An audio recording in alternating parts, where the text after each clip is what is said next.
अगर किसी का शौहर बेनमाजी है, खूब खिलाता है, खूब पिलाता है, हर चीज का ख्याल रखता है अपनी बीवी का, लेकिन शौहर बेनमाजी है, बीवी कह कह के थक गई नमाज पढ़ो, लेकिन शौहर नमाज नहीं पढ़ता, ऐसी सूरत में भी उसकी बीवी खुला ले सकती है, क्योंकि बेनमाजी शौहर के साथ नमाज पढ़ने वाली औरत का रहना जायज नहीं है।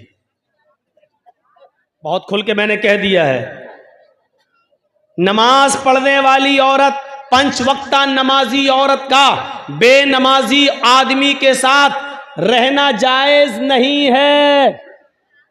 उसको चाहिए कि वो समझाए, समझाने पर भी ना माने तो कुछ दिनों के लिए अपने शौहर को छोड़ दे, इस पर भी ना माने तो उससे तलाक का मुतालबा करे, तलाक न दे तब वो 4, 10, 5, 10 आदमियों को बिठाकर खुला ले सकती है। बल्कि अब्दुल्ला इब्न बास का तो फतवा यह है, शेख सालेह अल उसैमीन का फतवा तो यह है, उसको तलाक की भी जरूरत नहीं है, इसलिए कि बेनमाजी मुसलमान है ही नहीं, और किसी मोमिना औरत को किसी काफिर आदमी के साथ रहना जायज ही नहीं है, लिहाजा वो निकाह ऑटोमेटिक टूट जाएगा, खत्म हो जाएगा, और औरत इद्दत गुजार कर दूसरा निकाह कर सकती है, तलाक की भी जरूरत नहीं है। शेख सालेह अल उसैमीन का फतवा तो यहां तक है। ये बात एक तमहीदी तौर पर थोड़ी सी लंबी बात हो गई है, लेकिन जहन में आपके बैठ गई होगी। बेनमाजियों को बड़ा बुरा लगता है कि मौलाना साहब ऐसा बोल रहे हैं, आपका हम घर जाएंगे तो हमारी औरतें कल से दबाव न डालने लगे। डालना चाहिए, औरतों को डालना चाहिए। सुन लीजिए, नमाज अगर हमारे मुआशरे और सोसाइटी से निकाल ली जाए तो फिर हम बराबर हैं, हम में और काफिरों में कोई फर्क नहीं रह गया है। नमाज किसी भी हाल में माफ नहीं है। बराबर सुनते होंगे, अगर आपको मोब लिंचिंग करते वक्त 10 आदमी पकड़ लें, 20 आदमी पकड़ लें, आपको पकड़ के बांध दें, आपको किसी खंबे से किसी कुर्सी से बांध दें, और ऐसे मौके पर अजान की आवाज आ रही है, अल्लाहु अकबर अल्लाहु अकबर, आप दुश्मनों के बीच में घिरे हुए हैं, 40-50 आदमी आपको घेरे हुए हैं, अजान की आवाज आ रही है, आपको ऐसी कंडीशन में भी नमाज पढ़ना पड़ेगी। सोच रहे हैं आप, ऐसी कंडीशन में नमाज कैसे पढ़ेंगे? आपके हाथ पैर बंधे हुए हैं, कोड़ों पे कोड़े मारे जा रहे हैं, लाठी डंडे बरसाए जा रहे हैं, अजान की आवाज आ रही है, आप कैसे पढ़ेंगे नमाज? आप उनसे कहेंगे कि भाई मुझे वुजू के लिए पानी लाकर दे दो, मैं नमाज पढ़ूंगा। वो वुजू के लिए पानी नहीं देंगे। जो आदमी आपको इस्लाम दुश्मनी में मार रहा है वो आपको पानी लाकर दे देगा? जो आदमी आपकी के नमाजी होने की वजह से ही आपका मर्डर कर रहा है वो आपको पानी लाकर देगा? लेकिन आप पानी मांगेंगे, आप पानी मांगेंगे। भैया ये यहां से जरा मछलियां कम बेचो, आप लोग बहुत बेच चुकी हो। वो पानी नहीं देंगे। तब शरीयत ये कहती है कि उस सूरत में आप नीयत से वुजू करेंगे। नीयत से वुजू का मतलब दिल में इरादा करेंगे कि मैंने वुजू की नीयत की। आज थोड़े से 2-4 मसले मैं आपको समझा दूं, उसके बाद तकरीर फिर आगे। दिल में नियत कर लीजिए मेरा वुजू। अब आप वहीं पर देखें किबला कहां है। अगर किबले की तरफ आपका चेहरा है तो ठीक, और नहीं है तो जिस तरफ भी आपका चेहरा है उसी तरफ आप नियत कर लीजिए कि अगर मेरा चेहरा किबले की तरफ होता तो मैं किबले की तरफ रुक करके नमाज पढ़ता, तो जहां उसका चेहरा है उसी तरफ रुक करके नमाज पढ़ेगा। वुजू नहीं बनाया है, नियत से वुजू, नियत कर ली कि यही मेरे लिए किबला है। चलिए, अब अल्लाहु अकबर नहीं कह पा रहा, हाथ नहीं बांध पा रहा है, तो अब इशारे से कहेगा अल्लाहु अकबर, सुब्हानकल्लाहुम्मा व बिहम्दिका व तबारक अस्मुका व तआला जद्दुका व ला इलाहा गैरुक, औज़ु बिल्लाहि मिनश शैतानिर रजीम, बिस्मिल्लाहिर रहमानिर रहीम, अल्हम्दुलिल्लाहि रब्बिल आलमीन, अर्रहमानिर रहीम, मालिकि यौमिद्दीन। इस वक्त पढ़ेगा, रुकू नहीं कर पाएगा, अल्लाहू अकबर कहेगा, सुभान रब्बियल अज़ीम, सुभान रब्बियल अज़ीम, सुभान रब्बियल अज़ीम, समी अल्लाहु लिमन हमिदा रब्बना वलकल हम्द हम्दन कसीरन तय्यबन मुबारकन फी, अल्लाहू अकबर, सुभान रब्बियल अला। वो नहीं कर पा रहा सजदा, लेकिन मुंह चलाकर पढ़ेगा, लेकिन पढ़ना इस हाल में भी है। अब आप अंदाजा लगा सकते हैं, 50 आदमी घेरे हैं, मार रहे हैं, लाठी डंडे, और अजान का वक्त है, आपको नमाज इस वक्त भी पढ़ना पड़ेगी। अब आइडिया लगाइए कि हम कितने % मुसलमान हैं। वुजू नहीं बनाने दिया जा रहा है, लेकिन दिल से नियत कर लीजिए वुजू की, लेकिन नमाज फिर भी पढ़ना है। मार पे मार पड़ रही है, इस मौके पर भी आपको नमाज पढ़ना है। जब नमाज इस कंडीशन में माफ नहीं है, तो मेरे प्यारे साथियों, मौलाना जर्जीस की तक़रीर सुनकर 12 बजे और 1 बजे अपने बिस्तर पर जाकर फजर की नमाज में इसलिए नहीं उठ पाना कि रात में जलसे में हम देर से आए थे, इसलिए फजर में हमारी आंख नहीं खुली। उन लोगों के लिए फजर में सोते रहना कैसे जायज हो जाएगा?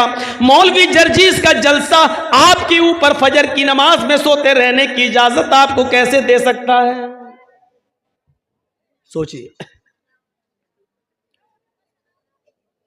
जिनको होटल खोलना होती है, वो फजर की नमाज से पहले होटल खोल लेते हैं, क्योंकि नमाज पढ़ने वाले बहुत से लोग बीड़ी की तरह नशेबाज होते हैं, उनको नमाज पढ़ते ही चाय चाहिए।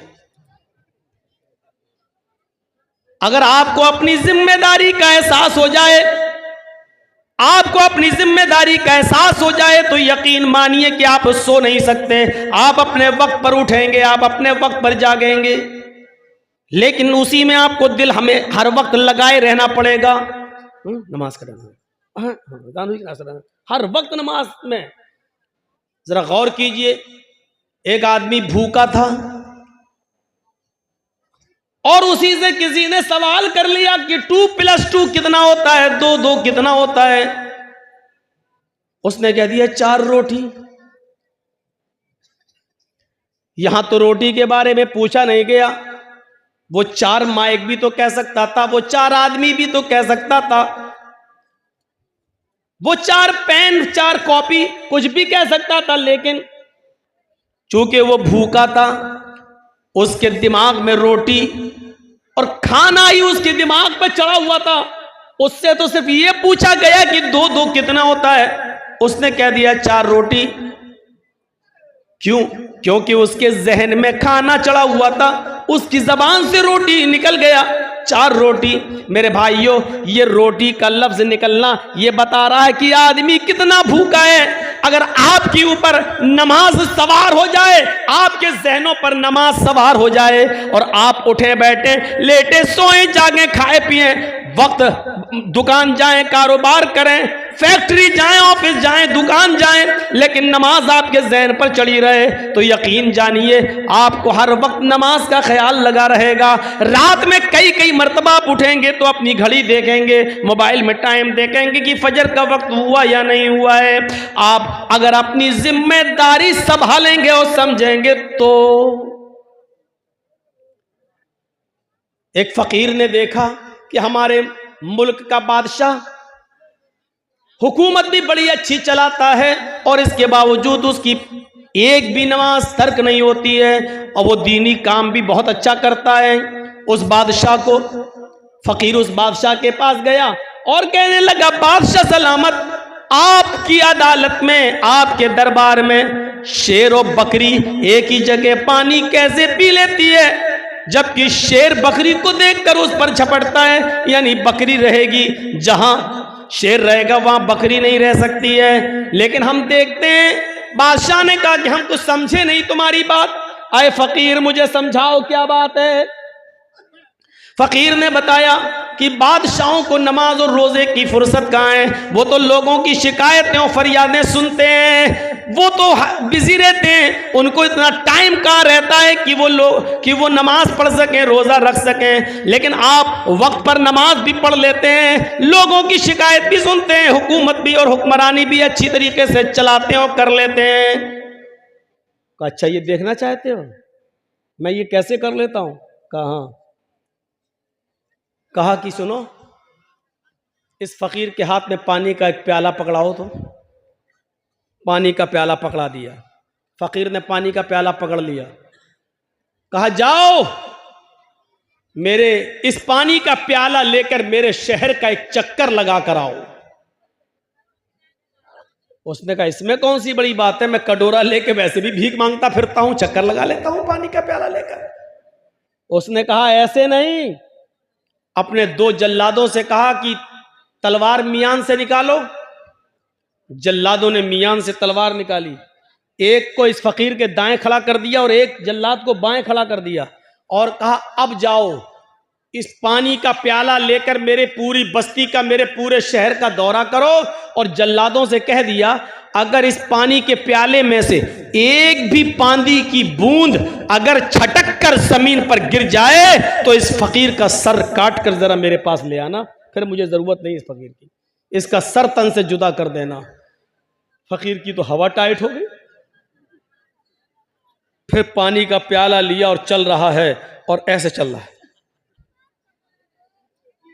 और एक बूंद भी छलकने नहीं दे रहा है। जब वो पूरा शहर घूम कर आया तो अल्लाह की कसम पसीना पसीना था उसका, अंदर की गंजी तक पसीने में भीग चुकी थी। बादशाह ने कहा इधर आओ फकीर, इधर आओ बाबा।